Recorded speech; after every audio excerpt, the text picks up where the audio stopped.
It is a big mistake to start thinking about the title of your video while it's uploading to YouTube. Like, that is too late. The difference between a video that gets millions of views and a video that just flops is often how good is the title? How enticing is it? How much tension does it create in the brain of your potential viewer? And Lennon Bone, he's a strategist on my team, he is going to walk you through an example of how do we craft and set up our videos for more clicks, more views, more watch time, more subscribers based on what we're doing with the titles. Here's Lennon.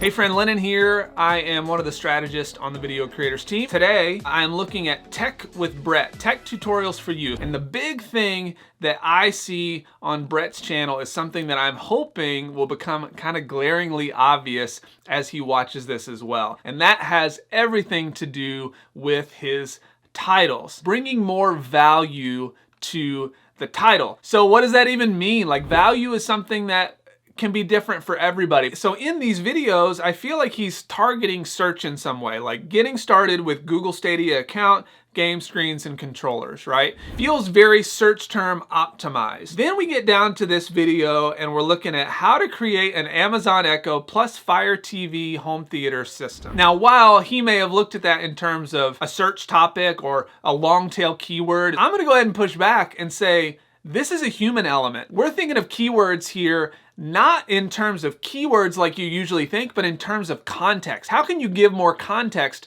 to what the viewer actually wants? And to me, the viewer actually wants to get more value. So how is he giving more value? He's gonna teach you not only how to do something with the Amazon Echo, but he's gonna teach you how to make a home theater system with your Fire TV and your Amazon Echo. That is like quadruple value than what you're gonna usually get with like in-depth look at the Flick 2 smart buttons and hub. Okay, that's great. Like, so is every other tech review channel. They're giving you those same ideas, right? So you may be asking, like, how is that title more valuable? So let's look at these ideas of value. And what I'm really looking at here are functional values. Values like saving you time, saving somebody money, reducing effort, organizing. These are the kind of things that if you can think of what is the value that I'm giving to someone from a functional standpoint, and you can use that idea in your title, you are going to definitely get more views. This is one of the most common things that I see in our clients. Now, let's go back and look at how Brett has done this already in his best performing videos. 10 Galaxy S10 hidden features, 2 million views. Immediately, he's giving more value there. Hidden features, something that we're not used to. He's saving us time. He's reducing effort and allowing us to get something that's a lot more tangible here. Everything the Google Home Hub can do. Talk about saving time and reducing effort and organizing something for you. That's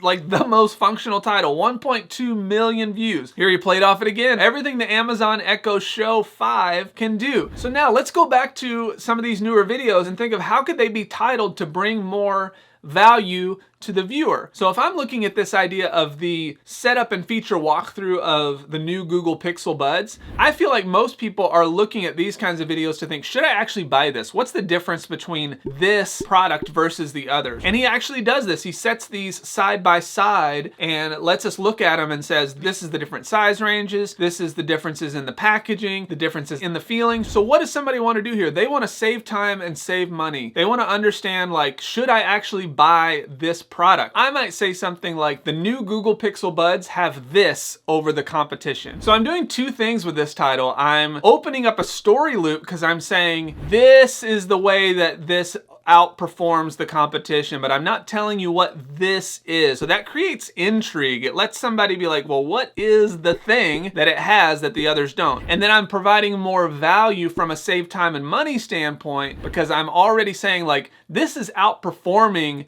the competition. And that's what you want to know when you're coming into it. So let's do one more. Make your buttons smart with SwitchBot. So the idea here is can't find a smart device to switch your non-smart buttons. The SwitchBot is the smart home product for you. You can turn off lights, TVs, and more. So to me, the real problem that you're solving here is that somebody doesn't have a smart device. You can't turn this into a smart device. So instead of saying make your buttons smart with SwitchBot, you might say something like turn any device into a smart device, or turn anything in your house into a smart device. So the idea here being that You know, you can take any device, any piece of tech, and turn it into something, and then you show the story element of that in the thumbnail. He's showing like a boombox or a camera or something here, but that's the other thing, is I can't really tell what it is. So you'd want to be really clear and maybe show you speaking to Alexa and this old piece of tech turning on, just showing that story a little bit mixed with turn any piece of tech into smart tech. We're just looking for more ways that we can save somebody time, reduce effort, save money, those kind of functional values that people are really looking for. So the next time that you're thinking about your titles, I want you to start with this idea. What is the problem I'm trying to solve, and how will this video do it? If you can answer that in your title and then complement that with your thumbnail, you're already gonna be off to a better start than trying to keyword stuff the whole thing. Remember, think context, not just keywords. Now, as important as all that is, remember that your titles are only one part that gets people to click and watch your video. Your thumbnails are actually just as important. That title and that thumbnail, they need to work together, complement each other in order to earn that click and then start getting that viewer to really love your content. So what I did is I sat down with another YouTube educator, Daryl Eves. You can click right here to go watch that video. We just talk about the secrets behind the thumbnails to get the most clicks, to get the most traction on YouTube, so that you can implement those principles on your content to get more views and clicks on your videos as well. So click that video right there, and I'll see you over in that next one.